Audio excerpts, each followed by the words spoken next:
Bom dia, irmãos, tudo bem? Como vão? Mais um dia abençoado pelo Senhor Deus, mais uma bênção em nossas mentes, em nosso coração, pois domingo é o dia do Senhor e nós vamos começar a nossa escola bíblica dominical virtual, online, relembrando que a escola bíblica dominical também está sendo aplicada no templo da Igreja Batista Jardim das Esmeraldas, todo domingo às 9 horas da manhã em ponto.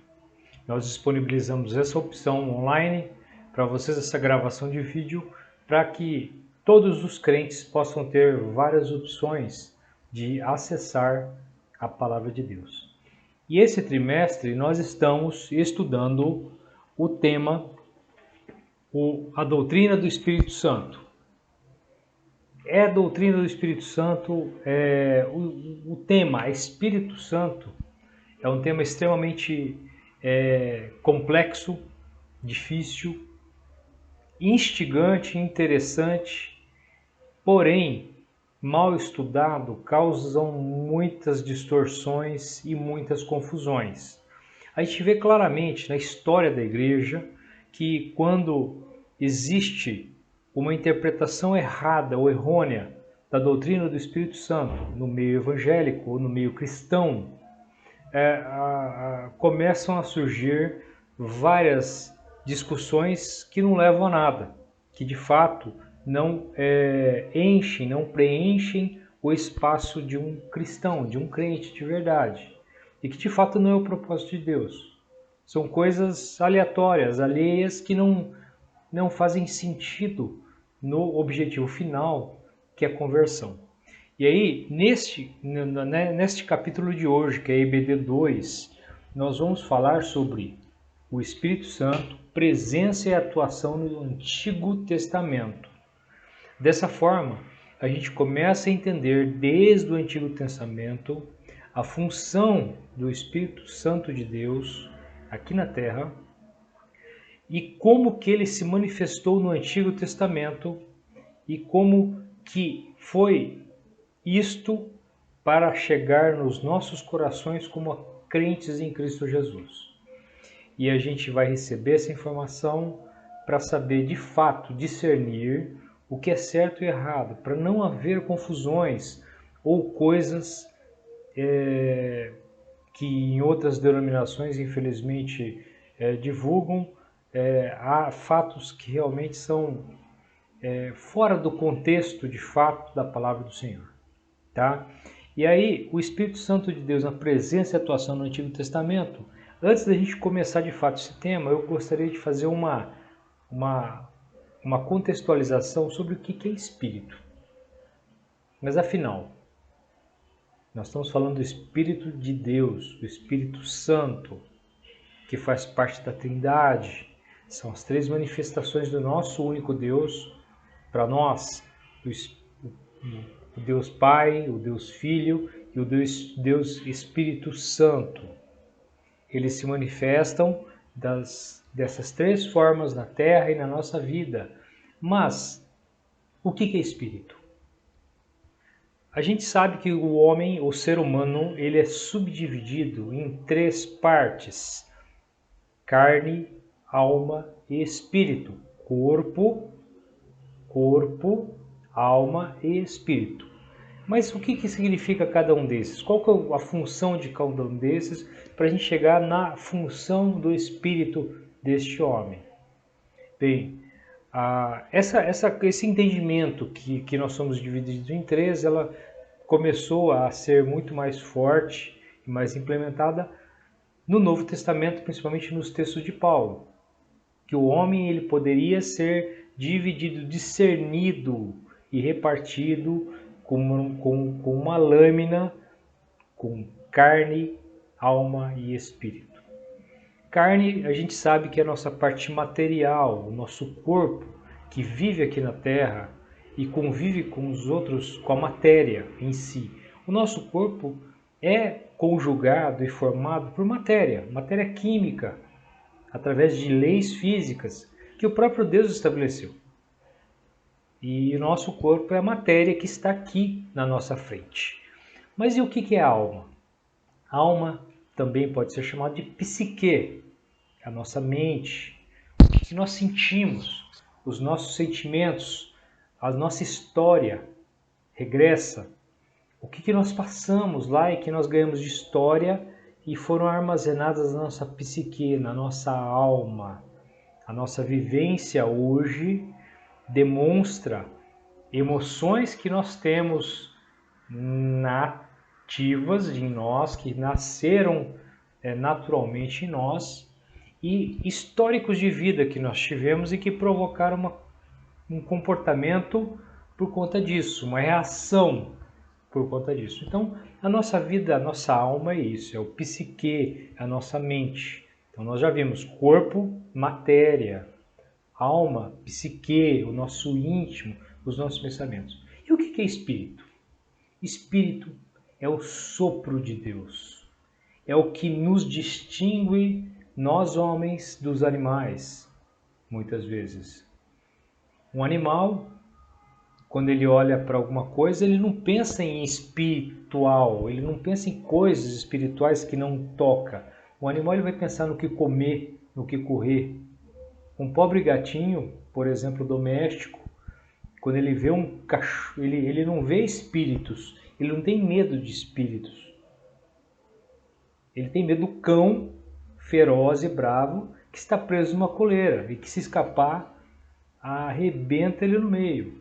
Então os animais eles têm esse sentimento material. O ser humano não, ele é dotado de um ser espiritual e que ele pensa, ele imagina coisas transcendentais, coisas fora da matéria, fora de coisas que ele não vê. Ele crê em coisas que ele não vê. Esse é o espírito. Esse espírito dele foi dado pelo Senhor. É o sopro de vida. Tanto é que o espírito ele tem duas denominações, pneuma em grego e ruá em hebraico. Que pneuma significa ar e ruá significa vento, sopro. São coisas que nós não vemos. Existe, mas nós não vemos. Não existe no campo material das coisas. E aí a gente tem essas três formações do homem, finalizando no espírito, que é um dom de Deus. O que nos distingue dos animais é que nós somos seres espirituais, nós nascemos com o espírito. E dependendo da nossa fé, se a nossa fé for uma fé errônea, errada, nós acreditamos, a nossa mente tende a acreditar em coisas que não existem no campo material. Isso que nos distingue. Saindo dessa introdução que a gente tem, aí nós vamos pensar agora no Espírito de Deus. Como esse Espírito de Deus age aqui na Terra e como ele nos capacita. Primeiramente, a gente tem que pensar que o Espírito de Deus não é uma coisa que tinha o Velho Testamento, o povo de Deus, que passou por diversas provações até chegar na plenitude dos tempos, onde surgiu Jesus Cristo, o Filho de Deus, o Deus encarnado, que nos redimiu, e aí houve a manifestação do Espírito Santo. Então quer dizer que lá atrás, no Velho Testamento, tínhamos só o Senhor Deus se manifestando, aqui nós tínhamos Jesus, o Deus encarnado, em forma material aqui na Terra, e depois que ele redimiu aos céus, só ficou o Espírito Santo. Quer dizer que o Espírito Santo ficou guardadinho nesse momento, em todo esse percurso da história, e ele foi soltado aqui? Não. O Espírito Santo também se manifestava no Antigo Testamento, e a gente vai ver agora como que ele se manifestava. A primeira manifestação que ele tinha foi na própria criação. Se a gente pegar o livro de Gênesis 1, 2, capítulo 1 e 2, no capítulo 1, versículos 1 e 2, a gente vai ler claramente como que o Espírito de Deus já estava presente na criação da matéria, do mundo, da terra. No princípio, Deus criou os céus e a terra. Era a terra sem forma e vazia.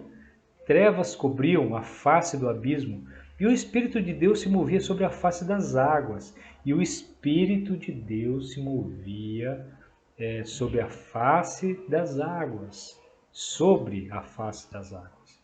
É importante a gente dizer que o escritor bíblico aqui, ele destaca muito claramente, especificamente, que o Espírito do nosso Deus já estava aqui agindo no princípio das coisas. Ele sempre existiu desde o início até a consumação dos séculos. E a manifestação dele é que mudou, que nós vamos ver depois. A gente pode ir para o outro texto, que é o livro de Jó. Vamos seguir comigo aqui no livro de Jó, no capítulo 26, versículo 13. E aí, no livro de Jó, capítulo 26, versículo 13, com seu sopro os céus ficaram límpidos, sua mão feriu a serpente arisca. Com seu sopro os céus ficaram límpidos. E aí a gente vai na sequência, no mesmo livro de Jó, porém no capítulo 33, versículo 4, que a gente vai ter um novo entendimento do Velho Testamento dentro do livro de Jó, que o Espírito do Senhor se manifestava sim. O Espírito de Deus me fez, o sopro do Todo-Poderoso me dá vida. E aí é importante a gente saber que como nossa formação é corpo, alma, espírito, quem nos fez de fato? Matéria foi Deus, o Espírito de Deus. Quem nos deu o sopro da vida para criarmos essa psique, essa mente, foi o Espírito de Deus. E nós temos um Espírito que nos liga ao Espírito de Deus, que nos liga a algo transcendental. É isso que nos distingue, é isso que nos faz homem e mulher, isso que nos faz seres humanos.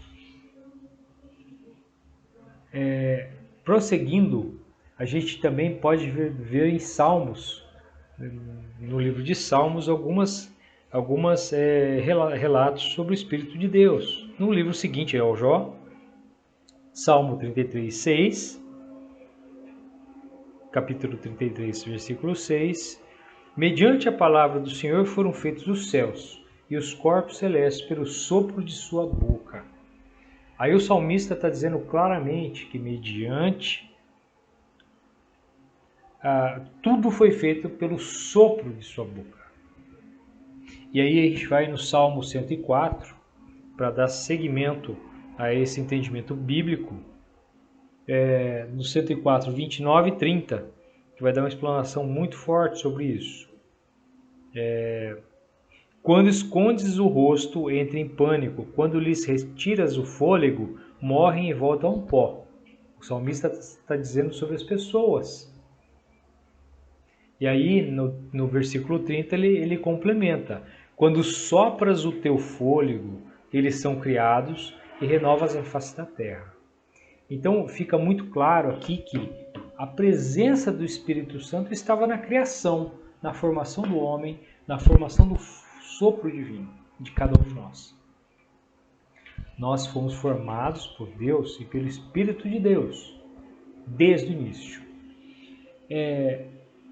Mas, além da presença na criação, a gente tem que entender que a presença do Espírito de Deus, do Espírito Santo de Deus, no Antigo Testamento, foi manifestada em alguns personagens.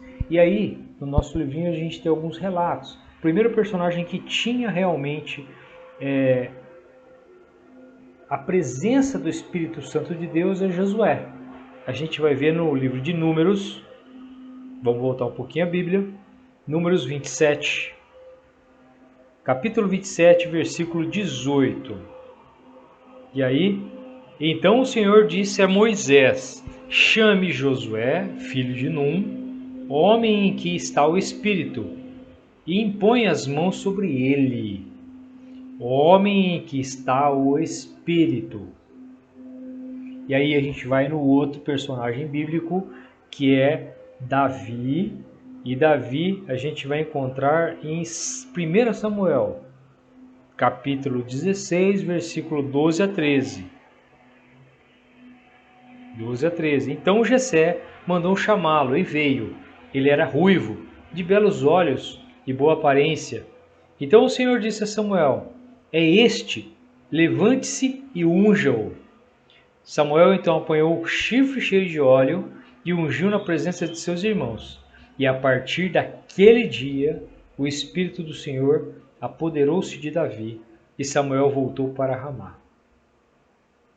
Olha que coisa linda. No Antigo Testamento, tanto Josué como Davi, eles eram preenchidos pelo Espírito Santo de Deus, de fato.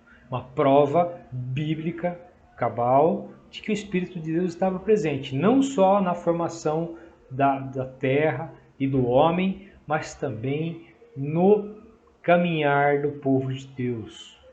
Existiam indivíduos, pessoas que eram ungidas pelo Senhor Deus e eram preenchidas pelo Espírito Santo do Pai.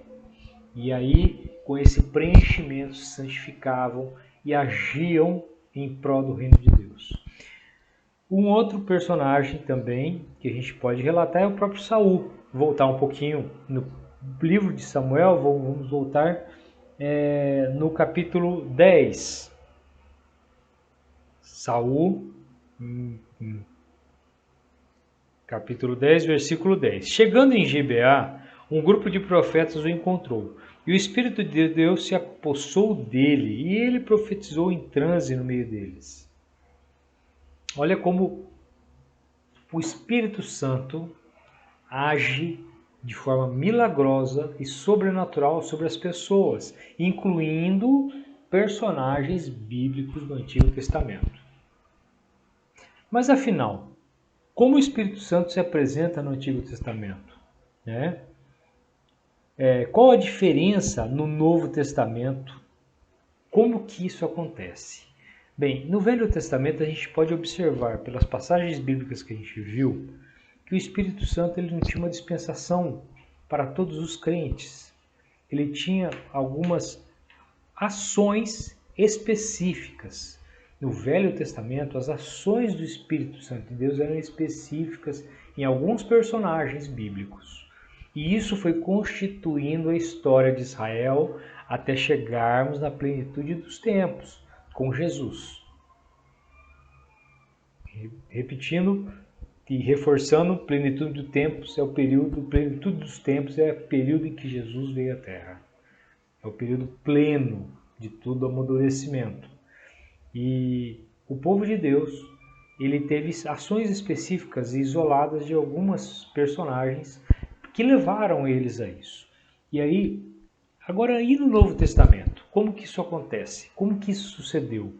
A gente viu que no Novo Testamento, a partir de Atos principalmente, o Espírito Santo de Deus ele se manifestou livremente a todos os crentes. Ele preenche a nossa vida, ele preenche a nossa existência e nos capacita e nos convence. Então, no Novo Testamento, a habitação é permanente nos crentes. Ele habita permanentemente dentro de nós, de todos os crentes, aqueles que realmente acreditam no Senhor Jesus Cristo. E aí, o próprio Jesus, o próprio apóstolo Paulo, ele fala em 1 Coríntios: não sabeis que sois santuários de Deus e que seu Espírito habita em vós? Olha que linda passagem. Não sabeis que o nosso corpo e a nossa alma é santuário do Espírito de Deus. Por isso da necessidade de tratarmos nós, a nossa vida, o nosso corpo, bem. Não estragá-los com alimentação ruim, com drogas, com uma vida dissoluta, mas sim com uma vida útil, preenchida pelo Espírito Santo de Deus. Pois nós somos o santuário do Espírito Santo. Isso tem que ficar muito incutido na nossa cabeça, no nosso psique. Nós temos que entender isso claramente. Por que nós estamos aqui? Nós temos que ser preenchidos pelo Espírito Santo de Deus. E aí, qual que é Mas, afinal, qual que é o papel do Espírito Santo no Novo Testamento e no Velho Testamento, nessas pessoas? Qual que eram as frentes de ações? As frentes de ações eram a regeneração, habitação, contenção e capacitação para o serviço. Essas eram as frentes de ações que o Espírito Santo tinha, tanto no Velho Testamento, por alguns personagens bíblicos específicos, como no Novo Testamento, com uma dispensação para todos os crentes, todos aqueles que acreditam em Jesus. Continuando, e a gente vai bem, mas como que se faz, aí o próximo tema que a gente vai sua presença, a presença do Espírito de Deus no plano redentor de Deus. Qual que é o fundamento do Espírito ser dispensado após a plenitude dos tempos, após a volta de Jesus, após a vinda de Jesus aqui na Terra, o seu ato redentor? Qual que é o fundamento do Espírito aqui? É importante que o próprio Jesus ele escreve que tenham vida e a tenham com plenitude. João 10:10.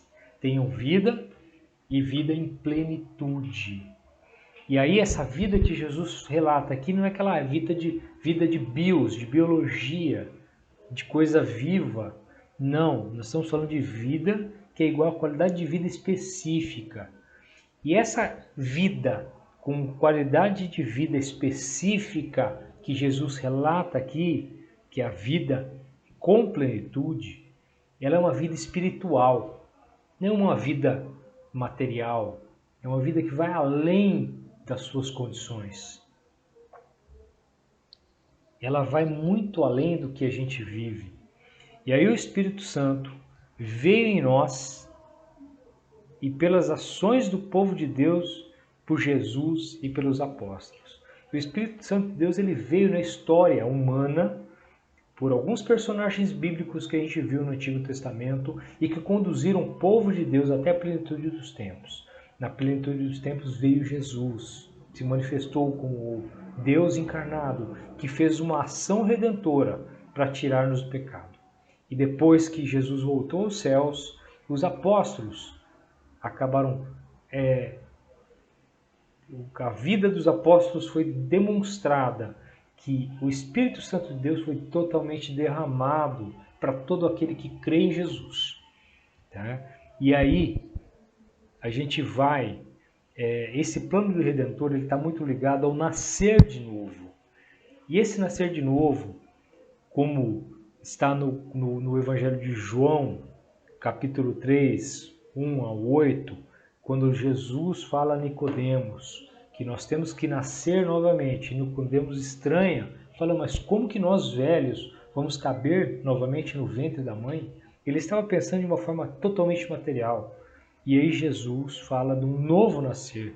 Não um nascer de novo como carne, mas um nascer espiritual. Nascer do Espírito Santo de Deus. Sermos nova criatura.